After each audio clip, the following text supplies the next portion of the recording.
दोस्तों कहते हैं कि जहां अच्छाई है वहां बुराई भी है, जहां रोशनी है वहां अंधेरा भी है। वैसे ही अगर देव है तो असुर भी। और आज मैं आपके लिए एक ऐसी खौफनाक असुर की कहानी लेकर आया हूं जिसे मुंजा कहते हैं। यह कहानी अभिनव और जय की है, जो बचपन से ही बहुत अच्छे दोस्त थे। दोनों महाराष्ट्र के एक छोटे से शहर में पैदा हुए थे और समुद्र किनारे बसे उसी शहर में बड़े हुए थे।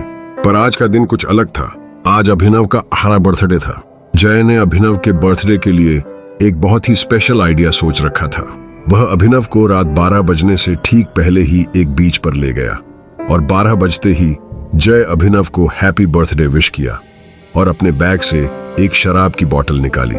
अभिनव वह बोतल देखकर थोड़ा चौंक गया। आज से पहले उन दोनों में से किसी ने कभी शराब को हाथ तक नहीं लगाया था।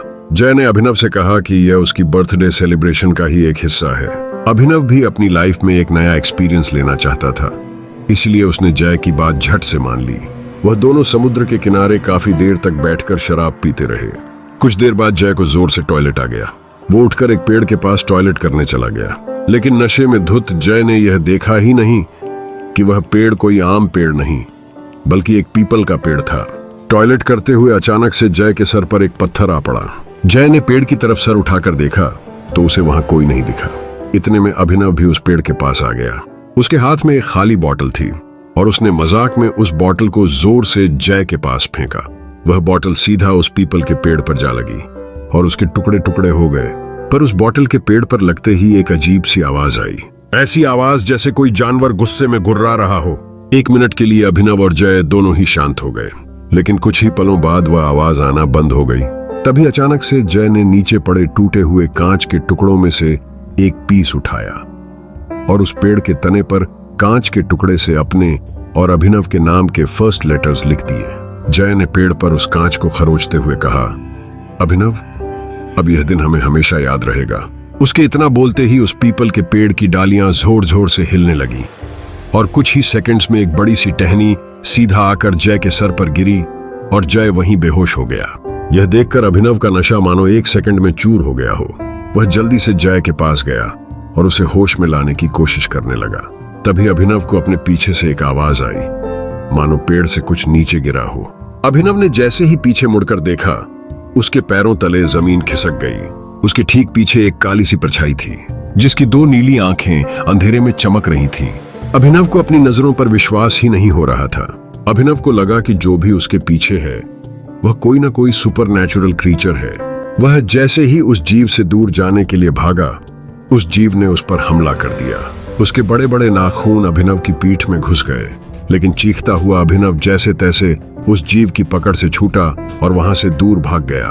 दूर जाकर अभिनव ने देखा कि वह जीव एक काली परछाई में बदल गया है और वह बेहोश पड़े जय के मुंह के अंदर घुस गया।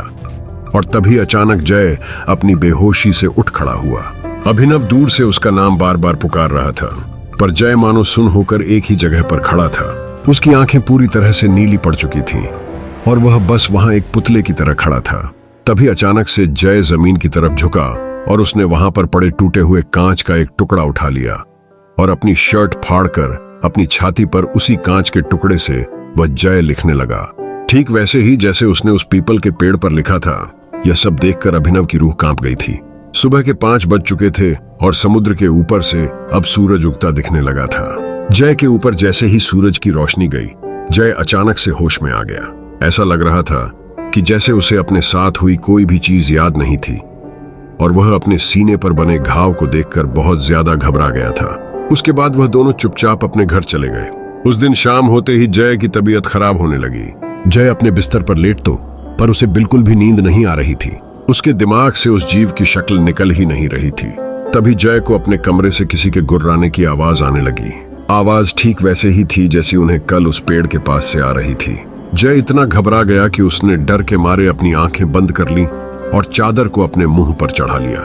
कुछ ही पलों बाद वह आवाज वापस आना बंद हो गई और कमरे में एक सन्नाटा हो गया। जय का डर थोड़ा कम हुआ तो उसने अपने चेहरे से उस चादर को हटा लिया, लेकिन जैसे ही चादर को हटाकर जय ने अपनी आंखें खोली तो उसके दिल की धड़कनें लगभग रुक ही गईं। उसके कमरे की छत पर वही जीव बैठा था, लेकिन इस बार उसका खौफनाक चेहरा साफ साफ दिख रहा था। वो जीव एक भयानक राक्षस की तरह दिख रहा था। उसकी चमड़ी बिल्कुल पेड़ के तने जैसी थी और उसका चेहरा बिल्कुल एक छोटे बच्चे जैसा था। इससे पहले कि जय कुछ कर पाता, उस भयानक राक्षस ने जय पर अटैक कर दिया। उधर अभिनव बहुत घबराया हुआ था। जब उसके पापा ने उसके घबराहट की वजह पूछी तो उसने अपने पापा को पूरा किस्सा बताया कि उनके साथ पिछली रात क्या हुआ था। अभिनव के पापा शहर के माने जाने वाले पंडित थे, लेकिन अभिनव की बात सुनकर उनका दिल दहल उठा। उन्हें समझ आ गया कि उनके बेटे अभिनव और उसके दोस्त जय के ऊपर मुंजा का साया आ चुका है। उन्होंने बताया कि मुंजा एक ऐसा असुर है जो एक बार पीछे पड़ जाए तो पीढ़ियों तक पीछा नहीं छोड़ता। जब कोई बच्चा अपने मुंडन के 10 से 14 दिन के बीच किसी वजह से मर जाता है तो उसकी आत्मा मुंजा बन जाती है।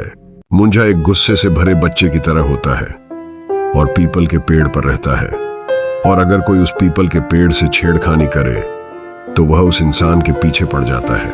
उन्होंने उसी वक्त अभिनव और जय को लेकर उस पेड़ के पास जाने का डिसीजन लिया। रात को अभिनव और उसके पापा जय के घर पहुंचे और वहां जो उन्हें देखा उस पर किसी को विश्वास ही नहीं हुआ। जय की अपने बिस्तर में ही मौत हो चुकी थी। उसके चेहरे पर ऐसा एक्सप्रेशन था मानो मरने से पहले उसने अपनी मौत को करीब से देखा हो। अभिनव के पिता यह देखकर चिंता में आ गए। वह अभिनव को लेकर फौरन उस पीपल के पेड़ के पास पहुंचे और अभिनव के पिता ने उसी समय उस पेड़ के सामने एक छोटी सी पूजा करके उस मुंजा से हाथ जोड़कर माफी मांगी। वह कई घंटों तक पूजा करते रहे और उस मुंजा से माफी मांगते रहे।